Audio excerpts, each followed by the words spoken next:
दोस्तों, बढ़ती हुई महंगाई और कम आमदनी की वजह से आजकल कई परिवार जो हैं वो काफ़ी दिक्कतों का सामना कर रहे हैं।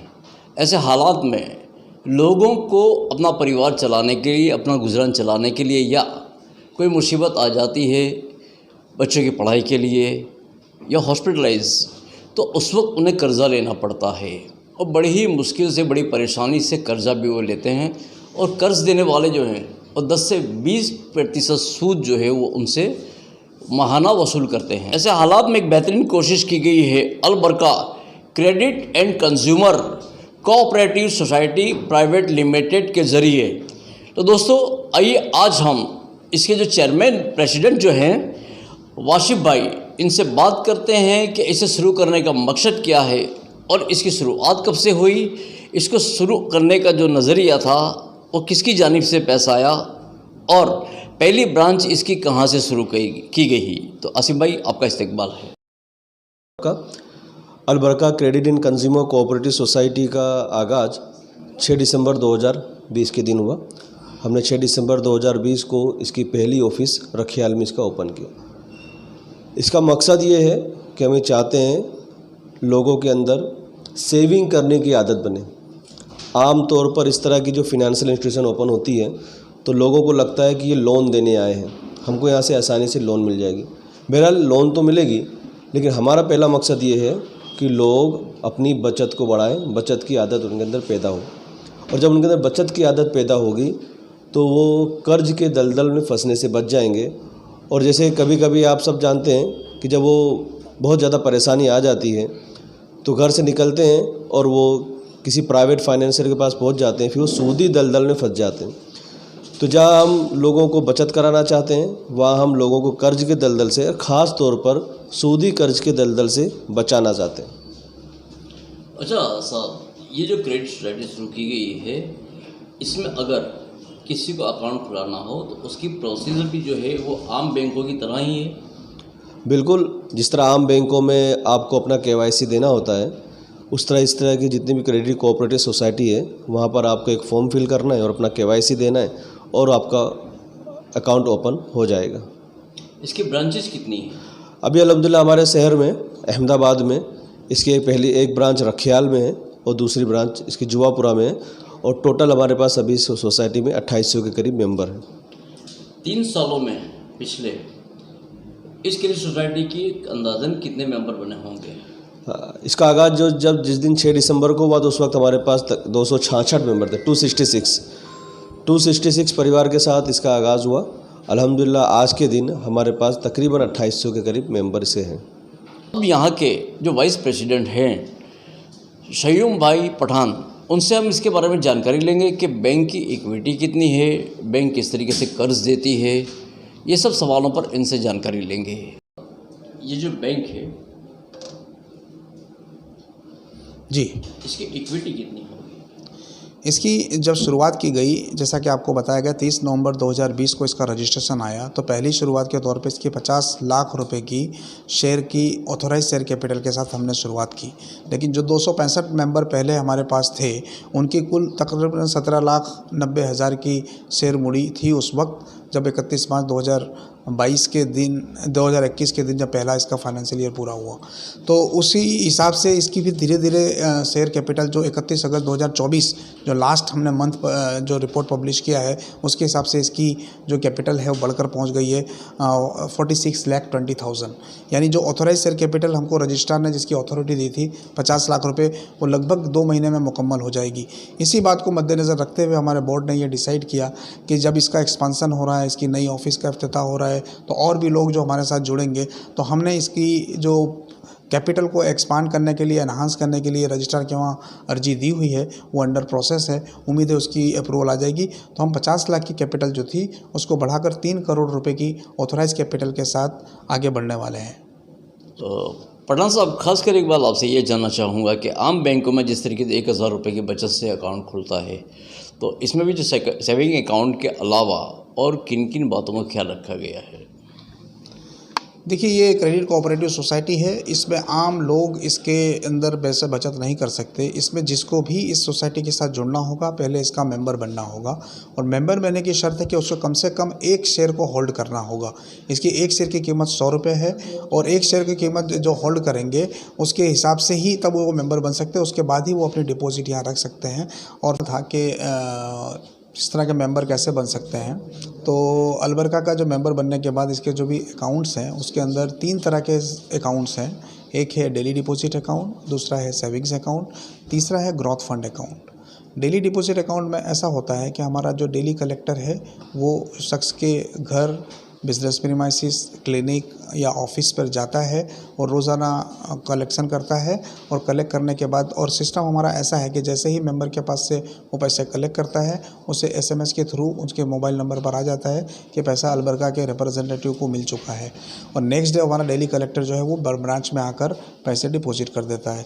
ये है पहली तरीका का अकाउंट जो लोग रोज़ बरोज़ अपनी आमदनी में से 100 रुपये से लेकर 2000 रुपये तक जमा करना चाहते हैं, उनके लिए मौका अलबरका ने फराहम किया है। दूसरे लोग ऐसे होते हैं इनकम का तबका जिनकी रोज़ आमदनी तो नहीं होती, लेकिन उनको ज़रूरत होती है अपने पैसे को सेव करने के लिए, तो वो लोग जब भी उनकी ज़रूरत हो, जब उनके पास एक्सेस पैसा हो, डिपॉजिट कर सकें और ज़रूरत हो तो निकाल सकें, ऐसे लोगों के लिए सेविंग्स अकाउंट है। सेविंग्स अकाउंट में होता ऐसा है कि अपनी मर्ज़ी के हिसाब से जब चाहें ले सकते हैं और डिपॉजिट कर सकते हैं। अब ये डेली डिपॉजिट अकाउंट या सेविंग अकाउंट, दोनों अकाउंट के अंदर से जो भी रकम उन्होंने जमा की होगी वो एक अमानत फ़ंड है। अलबरका जब भी ऑफिस आवर्स में वो आएंगे उनको ये पैसा देने के लिए बना हुआ, इसके ऊपर कोई भी इजाफी रकम नहीं दी जाती है। लेकिन एक तीसरा है, क्योंकि हमारे माशरे में कुछ लोग ऐसे हैं जो पैसा अपने लंबे वक्त के लिए रखना चाहते हैं और जमा करना चाहते हैं, तो फिक्स डिपॉजिट भी है और रिकरिंग डिपॉजिट भी है। जो लोग हर महीने कुछ ना कुछ पैसा सेव करना चाहते हैं, जो फ्यूचर में अपने बच्चों की तालीम के लिए या शादी ब्याह के लिए, या और वो चाहते हैं क्योंकि पैसा अगर घर में पड़ा रहेगा या किसी भी बैंक अकाउंट में पड़ा रहेगा तो वो, ऐसे ही हम जानते हैं कि महंगाई बढ़ते रहती है तो रुपए की जो खरीद शक्ति है वो घटती चली जाती है। तो रुपए की खरीद शक्ति मेंटेन रहे और उसके ऊपर जो भी अर्निंग हो सके, तो वो उसके लिए हमने ग्रोथ फंड का अकाउंट खोला हुआ है। तो ग्रोथ फंड का जो ऑप्शन है वो उस मेंबर के लिए है जो अपनी पैसे को कम से कम 1 साल के लिए लॉक करना चाहता हो। उसकी ज़्यादा भी वो चाहे तो अपनी मर्ज़ी से अलबरका में रख सकता है, लेकिन मिनिमम 1 साल के लिए जब वो लॉक इन पीरियड है इसका, तो वो पैसे जो इस तरह के पैसे जमा होते हैं, तो अलबरका के पास जो भी इन्वेस्टमेंट के प्लान है, जो बिज़नेस प्रपोजल है, जो बिज़नेस लोन दी जाती है, जो शरिया कंप्लाइंट बिजनेसेस हैं उसको एड्रेस करने के लिए, उनकी फाइनेंस नीड को कैटर करने के लिए ये पैसे अच्छा खान साहब, जिस तरीके से आपने बताया कि बीमारी या शादी ब्याह या ऐसे कोई अखराजा सामने आते हो उस वक्त कोई लोन लेता है, तो उसमें आप जो वसूली करते हैं, ऐसा सूद तो इसमें है नहीं, तो उसमें किस तरीके से लिया जाता है? माना कि बिज़नेस में जो आपने बताया कि 50,000 रुपये की अगर लोन लेते हैं तो 52,000 रुपये भरने का आता है उसमें, तो इन मामलात के अंदर किस तरीके से रहता है, उसका भी एक एग्जांपल देंगे? मैंने ये कहा कि जो इस तरह की लोन होती है उनके लिए 50,000 के सामने 52,000 रुपये जाता है। जो बुनियादी ज़रूरत के लिए, मेडिकल एक्सपेंसेस के लिए, एजुकेशन के लिए, शादी ब्याह के मौके पर या छोटा मोटा घर में रिपेयरिंग आ गया, उनके लिए 50,000 पे 52,000 रुपया है। लेकिन जिस बिजनेसेस के साथ हम शेयरिंग करते हैं, बिज़नेस के साथ तो फिर अच्छा खासा डील होता है, म्यूचुअल अंडरस्टैंडिंग होती है। मिसाल के तौर पर हमारे पास कई इंडस्ट्रियल कंपनी हैं, जैसे वाल मैन्युफैक्चरिंग कंपनी एक हुई, तो वो काम क्या करते हैं, वो जो भी प्रोजेक्ट आता है, मिसाल के तौर पे 3 लाख रुपए का कोई प्रोजेक्ट आया और वो प्रोजेक्ट के ऊपर हमको लगता है कि इसके अंदर वायबिलिटी है और ये प्रोजेक्ट सक्सेसफुल हो सकता है, उनका ट्रैक रिकॉर्ड देखने के बाद, वो समझने के बाद फिर इन्हें नक्की होता है कि कर रहे हैं, तो हम उनके साथ प्रॉफिट लॉस शेयरिंग पे करते हैं। तो ये नक्की हुआ है कि भाई जो भी बिज़नेस का उस प्रोजेक्ट का प्रॉफिट होगा उसका 75% प्रॉफिट वो रखेंगे जो बिज़नेस के ऑनर हैं, जो और 25% जो होंगे वो इन्वेस्टर को देंगे। जैसे कि अलबरका अगर इन्वेस्टर रहता है 3 लाख रुपया, तो वो प्रॉफिट जो भी अर्न करेंगे उसके ऊपर जो भी आएगा प्रॉफिट, एक्चुअल प्रॉफिट, उसके ऊपर 25% प्रॉफिट जो है वो अलबरका लेगी। तो वो ठीक ठाक अमाउंट होता है जिसकी वजह से अखराजात निकालने के बाद हम ग्रोथ फंड के जो भी डिपॉजिटर हैं जिनके पैसे लगे रहते हैं उनको हम प्रॉफिट भी शेयर करते हैं। अच्छा, ये जो है क्रेडिट सोसाइटी, इसके जरिए किन की लोनों की आप बात कर रहे हैं? कंज्यूमर लोन की जैसे आपने बात की, बीमारी वगैरह की बात की, अब यहाँ पर रहता है बिजनेस की बात या कोई छोटे मोटे धंधे की बात की, अब उसमें प्रोजेक्ट रिपोर्ट किस तरीके से रहता है?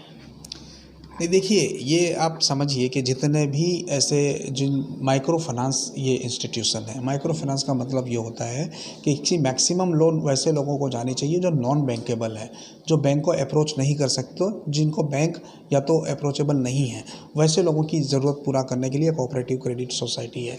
तो जब ऐसे लोग आते हैं तो बहुत प्रोफेशनली वो या तो प्रोजेक्ट रिपोर्ट नहीं लाते हैं या उनके पास वो प्रोजेक्ट रिपोर्ट बनाने की वो एफोर्डेबिलिटी नहीं होती है।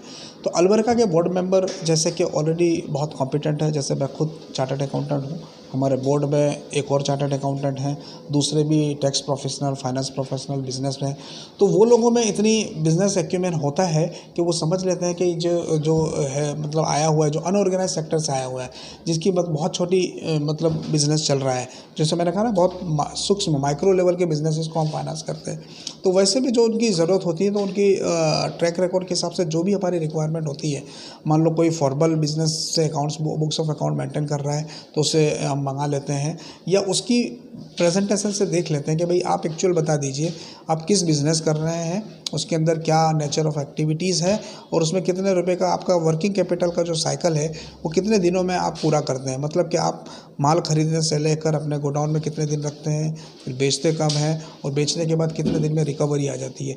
इन सारी चीज़ों को अच्छे से प्रोसेस, अब मान लो कोई मैन्युफैक्चरिंग कंसर्न है तो आप लेने के बाद आप उसके बाद प्रोसेस में आपके पास कितने प्रोसेसेस हैं, कितने प्रोसेस में करने के बाद जब कब ये कैपिटल साइकिल पूरी होती है, तो मैक्सिमम हम देखते हैं कि 7 दिन से लेकर 60 दिन 60 डेज़ वाली जो वर्किंग कैपिटल की साइकिल होती है, या कभी कभी एक्सेप्शनल केसेस में हम 90 डेज़ की साइकिल के साथ हम इन्वेस्ट करते हैं।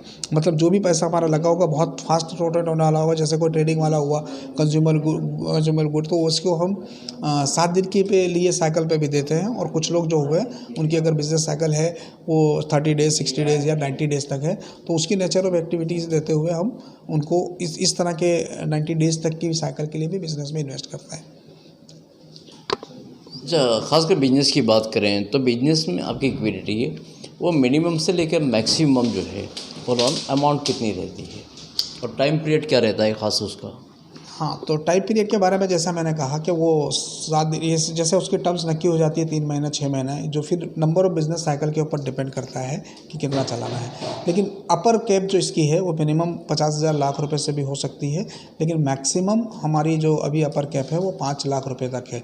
5 लाख रुपए से ज़्यादा हम किसी को भी अभी बिजनेस लोन नहीं देते।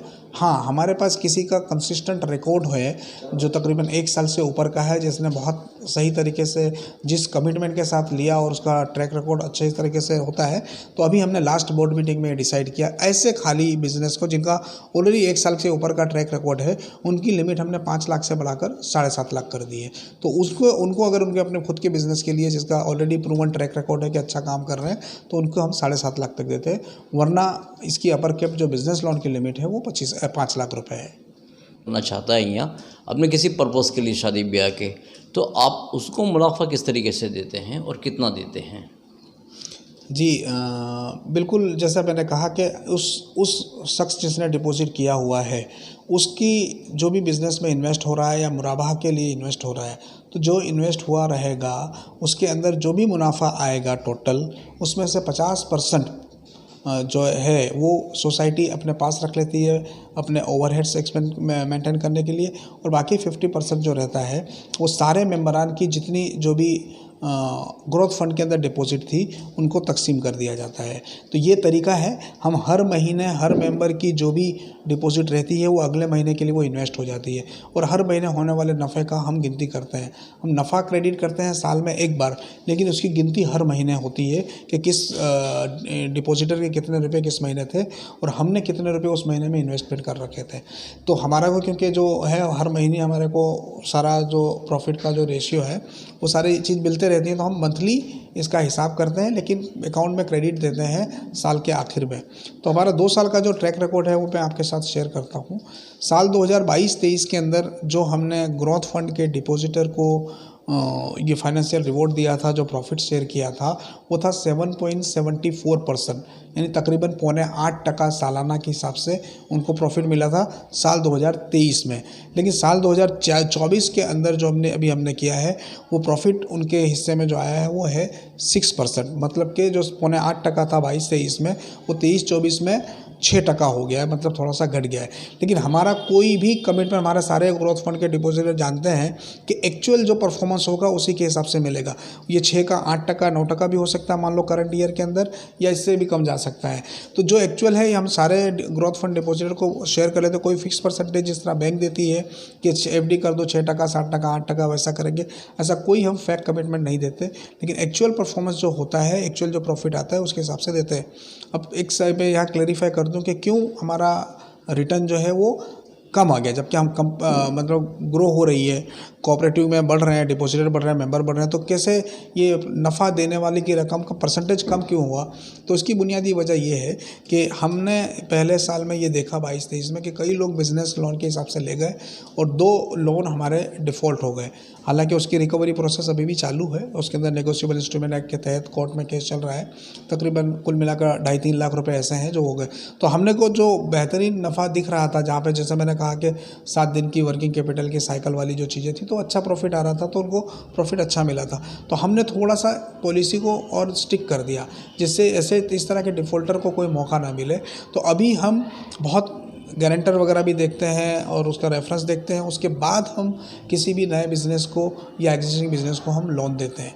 तो इसकी वजह से हमारा थोड़ा सा बिज़नेस लोन का जो पोर्टफोलियो है वो डाउन जाने की वजह से हमारा टोटल परफॉर्मेंस में वो 6% तक आ गया है। आने वाले दिनों में जिस तरीके से 3 साल पूरे हुए फ़िलहाल, आने वाले दिनों में आपका और क्या नया प्लान है इसमें प्रोग्रेस करने का? जी, बहुत बेहतरीन सवाल है। और अगर आप जो भी हमारे अलबरका की टीम, खास करके हमारे सदर साहब जो अभी गए और बाकी के लोगों से मिलेंगे ना, तो हम काफ़ी पैशनेट हैं इसकी बेनिफिट्स को अहमदाबाद शहर ही नहीं बल्कि गुजरात के कोने कोने में पहुंचाने के लिए। इसलिए जो पहले इसकी जो शुरुआत हमने की थी अहमदाबाद शहर तक महदूद थी। अभी जैसे मैंने कहा कि हमने ऑथोराइज कैपिटल को भी बढ़ाने के लिए जो एप्लीकेशन दी है, उसके साथ साथ ही हमने रजिस्ट्रार को 4 और शहरों में भी इसकी अप्रूवल मांगी है, क्योंकि बहुत सारे लोग वहाँ पर मौजूद जो हैं वो चाहते हैं कि उनके यहाँ पे भी अलबरका जैसी फैसिलिटी उनके इलाके में भी हो। तो उसके लिए हमने अलग अलग जगह पर जो रिक्वायरमेंट है, तो हमने जैसे बड़ौदा, सूरत, महसाणा, वलसाड़ ज़िला के लिए भी हमने डिमांड की है कि हमें वो, तो हम यही चाहते हैं शहर अहमदाबाद को तो पहली हमारी प्रायोरिटी है, क्योंकि इसका होम ग्राउंड है, यहाँ से हो। तो अभी हमारी जैसे 2 ब्रांच यहाँ ऑपरेटिव है, तीसरी ब्रांच हम शुरू करेंगे इंशाल्लाह सेंटर ऑफ अहमदाबाद के अंदर, मतलब या दानिमला, कालूपुर, शाहपुर वाले पट्टे में जहाँ पर हो सकता है वहाँ पे हम शुरू करेंगे। और इसके मैक्सिमम बेनिफिशियरीज़ तक इसके फ़ायदे पहुँचें, ऐसी हमारी कोशिश है। इसलिए हम जो भी इवेंट करते हैं वो अच्छे से लोगों को समझाने की कोशिश करते हैं कि आप अलबरका को समझें, पहचानें और इसका मेंबर बने। देखिए, इसके अंदर बहुत सारे लोग जब ये देखते हैं कि ये क्रेडिट कोऑपरेटिव सोसाइटी है, तो यहाँ पर बहुत नीचे तरह के लोग हों, जो मार्जिनलाइज तबका है, उन्हीं के लिए तो बोले हमारा कोई काम नहीं है। लेकिन सही मानों में जो सोशल कोर्स रखते हैं, जो इदारे चलाते हैं, जिनके ट्रस्ट के अंदर बहुत सारे पैसे रहते हैं, जो मदरसा चलाते हैं, स्कूल चलाते हैं, हॉस्पिटल चलाते हैं, वो लोग भी कायदे की में रहते हुए अलबरका के मेंबर बन सकते हैं। और अलबरका के मेंबर बनकर वो अपनी जो भी साल भर का जो भी सर्कुलेशन है वो फ़ंड यहाँ पे रख सकते हैं। इससे होगा ये कि जो भी पैसा अलबरका के पास रहेगा, जितनी मैक्सिमम इसके पास लिक्विडिटी होगी, उसके हिसाब से मैक्सिमम बेनिफिशियरीज़ को इसका फ़ायदा पहुँचाया जा सकता है।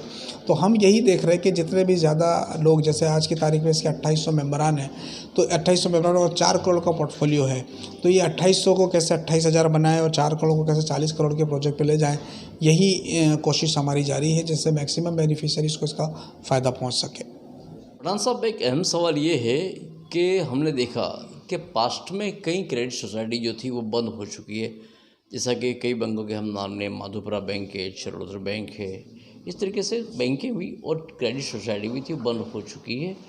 तो आवाम जो है इस तरीके की क्रेडिट सोसाइटी में ज्वाइंट होने से पहले कतराती है, तो उनकी पैसों की हिफाजत के लिए आपके यहाँ पर क्या इंतज़ाम है? जी, बहुत बेहतरीन सवाल है। और ये हमारे जो भी टीम मेंबर फील्ड में जाते हैं जो भी डिलीवरी, तो इस तरह के कुछ लोगों के गुस्से का सामना भी करना पड़ता है। ये बहुत ही दुख भरी बात है कि हमारे शहर में भी, हमारे माशरे में भी, और ख़ास करके मुस्लिम कम्युनिटी के अंदर भी इस्लामिक फ़िनांस के नाम पे लोगों के सेंटीमेंट के साथ खेला जाता है और बहुत बड़े फ्रॉड हुए हैं। आप छोटे छोटे फ्रॉड की 1 का 3 का स्कीम हमारे शहर अहमदाबाद में हुई थी। पूरे इंडिया के लेवल पे इस तरह के बहुत सारे फ्रॉड किए जाते हैं। तो बहुत लोगों को ये शक होता है कि ये भी ऐसी ही क्रेडिट कोऑपरेटिव सोसाइटी है जो लोगों के फ़ंड को मोबिलाइज़ करेगी और फिर गायब हो जाएगी। तो ये उनका बहुत, लेकिन इसके अंदर अलबरका के अंदर जो ख़ासियत है, जो खूबी है, जिस पर इंसान बड़े आसानी से एतबार कर सकता है, वो यहाँ हमें समझने की ज़रूरत है। देखिए, ज़्यादातर लोग जो फ्रॉड हुए हैं ना, आप कहीं भी हिस्ट्री देखेंगे तो वो या तो उसके चलाने वाले लोग कोई 1-2 या खुद की उनकी फैमिली के लोग थे, या उनका बहुत क्लोज़ ग्रुप था जो इस इंटेंशन के साथ ही आए हुए थे कि आपको लोगों का पैसा मोबिलाइज़ करना है, हाई रिटर्न दिखा देना है और फिर गायब हो जाना है। जबकि अलबरका की जो टीम है, आप बोर्ड मेंबर के इसके नज़र डालेंगे या कोऑप्टेड मेंबर पर नज़र डालेंगे ना, एक भी कोई भी मतलब नहीं है जो अलग फैमिली से बिलोंग ना करता हो। तो सारे लोग अलग अलग फैमिली से हैं, एक नोबल कोज के साथ जुड़े हुए हैं। इस पर जैसे कहा, एक तो है कि ऐसे लोग हैं जो माशरे में, शहर के अंदर अच्छी अपनी छाप रखते हैं और अलग अलग फैमिली से। तो वो कोई अगर अगर आप बोर्ड मीटिंग वगैरह देखेंगे ना, तो उसमें एक एक इश्यू के ऊपर घंटों बहस होती है और अच्छी तरह से सारे लोग अपने पॉइंट्स रखते हैं। तो एक तो चीज़ ये है कि यहाँ के जो लोग हैं अलग अलग लोग हैं और एक कोज के साथ जुड़े हुए लोग हैं। उनके पास, जैसे कि मैंने कहा आपको कि इसके अंदर, जैसे मैं भी खुद चार्टर्ड अकाउंटेंट हूँ, मेरा एक और दोस्त हैं वो भी सीए हैं इसके अंदर, या एमबीए क्वालिफाइड लोग हैं, बिजनेसमैन अच्छे हैं और टैक्स प्रोफेशनल्स हैं। तो ये सारे लोग हैं, वो फाइनेंस की अच्छी समझ रखते हैं, उनको पता चलता है। तो 2 चीज़ें, एक तो ये लोग साले लोग हैं, मतलब नेक लोग हैं, शहर के माने लोग हैं, अलग अलग फैमिली से बिलोंग करते हैं। तो इसमें कोई भी इस इंटेंशन के साथ अगर आकर कुछ करना भी चाहे तो यहाँ पर ऐसे कोई इम्कानात दिखाई नहीं देते। दूसरा ये है कि ये लोग जो इसके चलाने वाले लोग हैं, वो फाइनेंशियल भी बहुत समझ रखते हैं। जैसे कि आप जानेंगे अभी इसके जो बोर्ड मेंबर है, जैसे मैंने बताया 2 चार्टर्ड अकाउंटेंट हैं। शहर के बड़े एक चार्टर्ड अकाउंटेंट जो माने जाते हैं मुस्लिम को, सीए करीब लखानी, सीए सोहेल मैदाजी वाला, वो भी इसके अंदर मेंबर है। लास्ट हमारी जो एजीएम अभी हुई संडे के दिन, वहाँ पर आके उन्होंने बहुत इसमें कहा कि उनको भी इस पर अलबरका पे मतलब एतबार है, क्योंकि उन्होंने भी पूरे साल में, क्योंकि वो इतने ज़िम्मेदार शख्स हैं, इतने प्रोफेशनल, वो ऐसे ही स्टेटमेंट नहीं दे सकते जब तक। और उन्होंने भी कई तबसरा किया कि यहाँ पर कई फ्रॉड हुए हैं, लोगों के सेंटीमेंट के साथ खेला गया है और नुकसान हुआ है। तो अलबरका पहले दिन से इसके जो लोग हैं वो इस बात का एहतियात रखते हैं कि कहीं ऐसा रूम ना हो कि कहीं से फ्रॉड हो सके। तो इसलिए ये चीज़ें मतलब हम कह सकते हैं कि इस पर एतबार किया जा सकता है। दूसरा, हम ऑप्टिमम ट्रांसपेरेंसी रखते हैं। हर महीने के आखिर के अंदर एक रिपोर्ट पब्लिश हो जाती है जो उस महीने का परफॉर्मेंस दिखाती है, और न सिर्फ ये सारे मेंबरान तक पहुंचाई जाती है, बल्कि इसके सोशल मीडिया के जितने भी हैंडल हैं, सोशल मीडिया ग्रुप के अंदर भी, एफबी के अंदर पब्लिकली भी पब्लिश किया जाता है। अभी जो एनुअल जनरल बॉडी का जो ये रिपोर्ट है, जो आप देख सकते हैं इसके अंदर, ये हमने अभी जो 23-24 का पब्लिश किया है, ये वैसे तो हकदार सिर्फ इसके मेंबर हैं, जिसको हम दे, जो इसके हैं 2800 मेंबर है, लेकिन हम बहुत ओपनली आकर इसको हमने हमारे सारे सोशल मीडिया पे चलाया, हमारे फेसबुक की आईडी पे चलाया, सब जगह। तो अगर ये पब्लिक डॉक्यूमेंट हमने बना दिया, जबकि क्रेडिट कोऑपरेटिव सोसाइटी को पब्लिक बताने की ज़रूरत नहीं है, सिर्फ इसलिए मेंबर तो मैं बोल। लेकिन चूंकि हम बहुत ट्रांसपेरेंट रहना चाहते हैं, हम बिल्कुल साफ सुथरी बात कर रहे हैं, तो ये लोगों को इन सारी चीज़ों से भी एतबार मिल सकता है कि भाई ये जो बात है इसके अंदर, इसमें जिसको क्वेश्चन हो, इसके अंदर जो भी फाइनेंशियल से रिपोर्ट दिए गए हैं, वो कभी भी आकर टाइम लेकर सवाल कर सकता है, हमारे मैनेजर से मिल सकता है, तो उसको काबिल इत्मीनान जवाब दिया जा सकता है। तो इस बात से मैं यानी ये यकीन दिला सकता हूँ इसके मेंबरान को या पोटेंशियल मेंबरान को कि यहाँ पर जो भी उनकी रकम होगी वो इंशाअल्लाह काफ़ी महफूज होगी। इसमें कोई भी इल इंटेंस वाला आदमी नहीं है, यहाँ पे रिलाई किया जा सकता है। लेकिन मैं ये नहीं कहूँगा कि आँख बंद करके रिलाई करिए, जिस तरह लोग कहते हैं आँख बंद करके भरोसा करिए। मैं कहूँगा बहैसियत आप मेंबर रिलाई तो करिए, लेकिन आँख खुली रखिए। आपके अंदर भी जितनी भी फाइनेंशियल लिटरेसी है, समझ है, उसके हिसाब से आप यहाँ की टीम से सवाल करिए, यहाँ के ज़िम्मेदारान से सवाल करिए कि आपकी जो रकम यहाँ पे दी जा रही है वो वाकई महफूज है कि नहीं। तो इस तरह से हम किसी के ऊपर में आँख बंद करके भरोसा करने का कहते भी नहीं हैं, लेकिन हम ये बिल्कुल यकीन दिलाते हैं कि हम जो भी काम कर रहे हैं वो बिल्कुल ही पारदर्शिता मतलब कि ट्रांसपेरेंसी के साथ कर रहे हैं, और कभी भी किसी को कोई भी सवाल इस लिहाज से हो तो हम उसको एंटरटेन करने के लिए तैयार हैं। बहुत बहुत शुक्रिया पठान साहब। तो दोस्तों, आज हमने अलबरका credit and consumers cooperative society private limited के वाइस प्रेसिडेंट से मुलाकात की और इनसे काफ़ी सारी जानकारी ली और लोगों के दिलों में कई सवाल उठते हैं, उनके मुतालिक भी इन्होंने काफ़ी अच्छी जानकारी दी। सूद के ताल्लुक से भी काफ़ी अच्छी जानकारी दी। तो लोगों से मैं एक बात कहना चाहूँगा कि ज़्यादा से ज़्यादा लोगों को इस चीज़ का फ़ायदा उठाना चाहिए और शरई तौर पर यहाँ पर जिस तरीके से बिना सूद के लोन दी जाती है और अपनी जो बचत है वो भी यहाँ पर रख कर उस पर अच्छी तरीके से एक अपना जो काम है बेहतर एक क्रेडिट बनाकर निकलवा सकते हैं। तो दोस्तों, मैं मज़हर शेख कैमरामैन रशीद शेख के साथ इजाज़त चाहता हूँ। फिर मिलेंगे। अल्लाह हाफ़िज़।